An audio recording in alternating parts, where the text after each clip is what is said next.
Biologia, módulo 1, unidade 4, qualidade de vida das populações humanas. Avaliação 4. Tema 1, alimentação e saúde. 2 conceitos, biomoléculas e enzimas.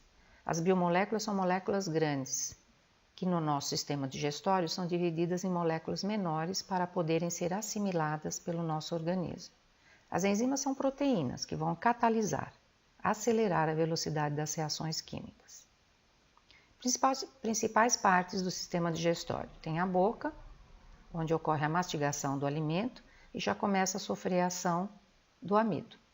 Desce o alimento pelo esôfago, entra no estômago, onde começa a ocorrer a reação das proteínas. Então, as proteínas vão começar a ser divididas em moléculas menores. Esse alimento entra no intestino delgado, que é essa parte mais fina, e nessa primeira porção, o duodeno, ocorrem várias reações químicas em cima do carboidrato, da proteína e das gorduras. Nessa região também começam a ser assimilados nutrientes, onde as moléculas grandes já foram transformadas em moléculas pequenas para conseguirem passar por essas membranas aqui e entrar na corrente sanguínea.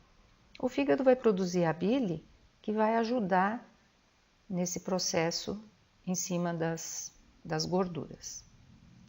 Então, nessa região aqui do intestino delgado, ocorre toda a absorção dos nutrientes, que foram transformadas aquelas moléculas grandes dos alimentos em moléculas pequenas para poderem passar para a corrente sanguínea. Nessa parte mais grossa, o intestino grosso, já é a formação das fezes, mas a água continua sendo absorvida. Principais biomoléculas: glicídios, que são açúcares e carboidratos, e esses glicídios são formados por glicose. As proteínas que eu vou encontrar no carne, leite, ovos, feijões, são formadas por aminoácidos. Os lipídios, que são gorduras, tanto animal quanto vegetal, são formadas por ácidos graxos e gliceróis. Outros nutrientes importantes, como vitaminas e sais minerais, não sofrem transformação no sistema digestório porque são moléculas já pequenas, então a absorção ocorre sem precisar de reações químicas. Uma das vitaminas é a vitamina C, que é encontrada nas frutas cítricas, como laranja e o limão. A falta de vitamina C provoca sangramento de gengivas. É uma doença conhecida como escorbuto. O mineral ferro é encontrado em carnes vermelhas e no fígado. A falta de ferro na alimentação provoca anemia. Essa anemia causa cansaço na pessoa, por falta de distribuição adequada de oxigênio. Quem envia o oxigênio para as nossas células é uma célula do sangue chamada hemácia. Essa hemácia é formada de hemoglobina e essa hemoglobina contém muito ferro. É o ferro que vai sofrer aqui a atração com o oxigênio, o ferro que carrega o oxigênio para todas as células. Glicídios são os açúcares, carboidratos, como batata, o pão, macarrão, vou encontrar também na banana. A função desses açúcares, desses carboidratos, é fornecer energia para o nosso organismo. Nós temos uma organela dentro da célula chamada mitocôndria.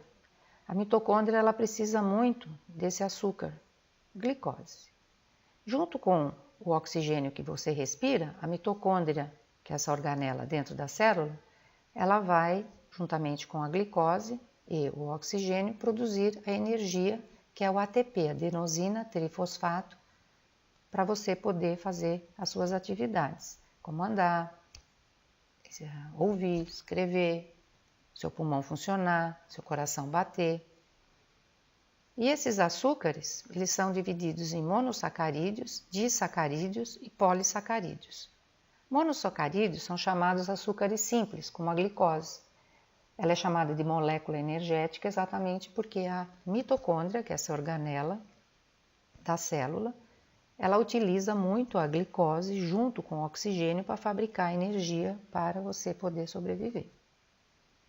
O disacarídeo é a união de dois monossacarídeos, que formam a sacarose, a lactose. A sacarose vem da cana-de-açúcar, é o açúcar do dia a dia. A lactose é um açúcar do leite, é um disacarídeo também. E nós temos os polissacarídeos, que é a união de vários monossacarídeos, que formam o amido e a celulose. O amido é a reserva energética das plantas, como a batata, por exemplo. E a celulose é a estrutura da parede da célula do vegetal. Essa celulose formam as fibras da nossa alimentação. Então, os alimentos de origem vegetal possuem essa celulose. Essa celulose não é transformada em monossacarídeo, ela é um polissacarídeo e não é transformada em monossacarídeo no nosso sistema digestório, porque nós não temos enzima para conseguir quebrar essa molécula grande de polissacarídeo. As fibras da nossa alimentação são formadas por essas moléculas de celulose e elas é que vão compor o bolo alimentar e estimular as contrações musculares para empurrar esse alimento e os nutrientes ao longo de todo o sistema digestório.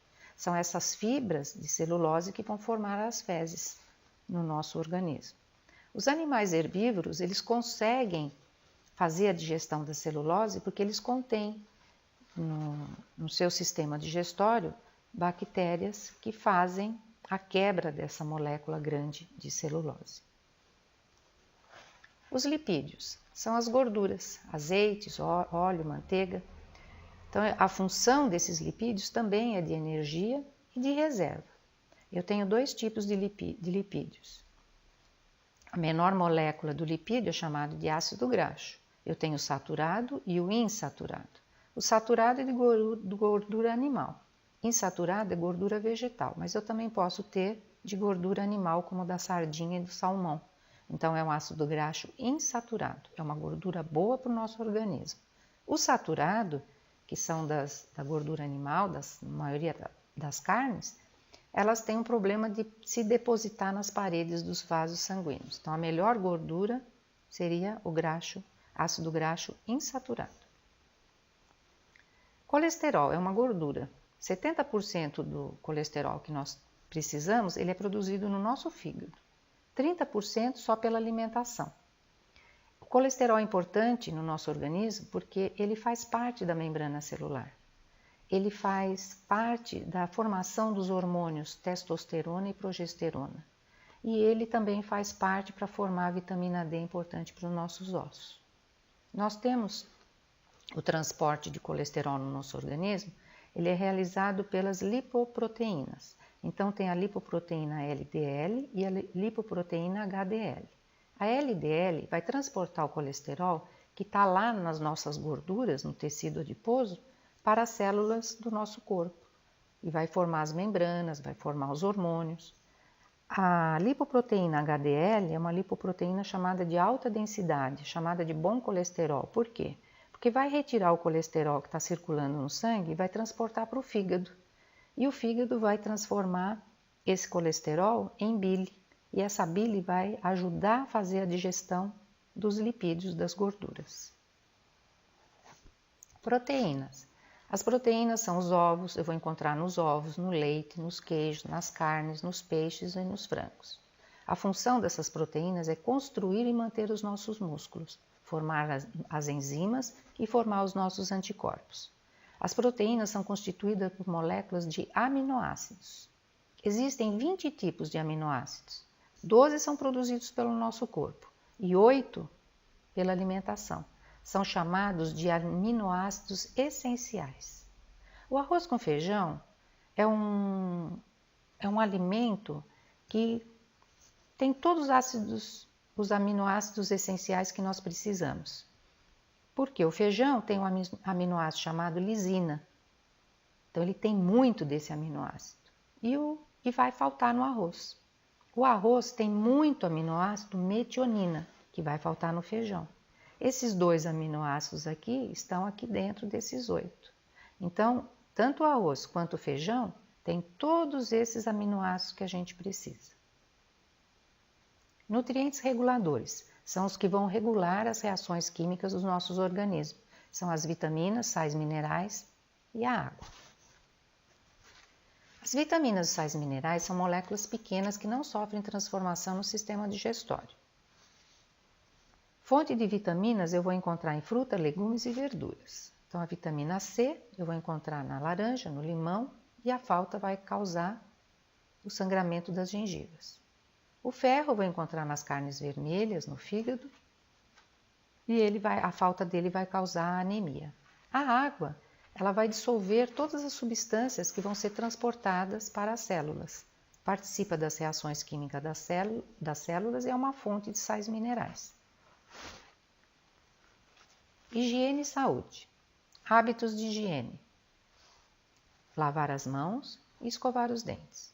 Por que lavar as mãos? Porque bactérias causadoras da cólera e disenterias, protozoários como a ameba e alguns vírus que causam hepatite A estão presentes nas mãos. E ao levar as mãos à boca, podemos ingerir esses organismos patogênicos, que são organismos que causam doenças. Por isso a importância da lavagem das mãos. Escovação dos dentes. Bactérias que causam a cárie produzem ácidos através dos restos de alimentos, que são principalmente carboidratos, que retiram os minerais do esmalte que reveste o dente, originando uma cavidade que é a cárie. A escovação vai retirar essa placa de bactérias, evitando esse processo. Essas bactérias, além de provocar a inflamação nas gengivas, podem entrar na corrente sanguínea e causar doenças. Saneamento básico. É um conjunto de medidas com o objetivo de preservar e modificar o ambiente para prevenir doenças. Entre essas medidas estão o tratamento de água, a coleta de lixo, a coleta de esgoto e o tratamento do esgoto. Essas medidas compõem o saneamento básico.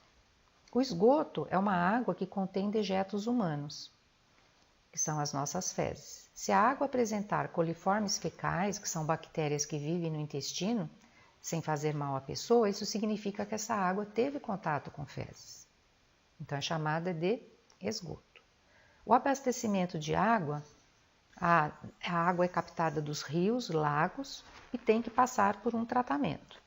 As etapas do tratamento da água, depois que ela é captada da represa ou de um rio, ela vai passar por um tanque. Nesse tanque vai ser adicionado cal, sulfato de alumínio e outros produtos para fazer a formação dos flocos de sujeira dessa água. Essa água passa por um outro tanque chamado de decantação, porque ela vai ficar em repouso. E os flocos de sujeira, que são mais pesados, vão se depositar no fundo do tanque. Aí essa água passa por um outro tanque para ser filtrada. A água vai passar por camadas de pedra, areia e carvão, e essas pedras, areia e carvão é que vão reter a sujeira que está suspensa na água. Aí ela passa por um outro tanque, que é o tanque da cloração, onde vai adicionar cloro. Cloração, cloro, que vai eliminar as bactérias e outros micro-organismos que estão na água. Aí passa por um outro tanque, chamado de fluoretação, onde vai ser adicionado o flúor. Esse flúor vai tornar o esmalte dos dentes mais resistente à ação daquelas bactérias que querem fazer aquela cavidade, cárie, nos dentes.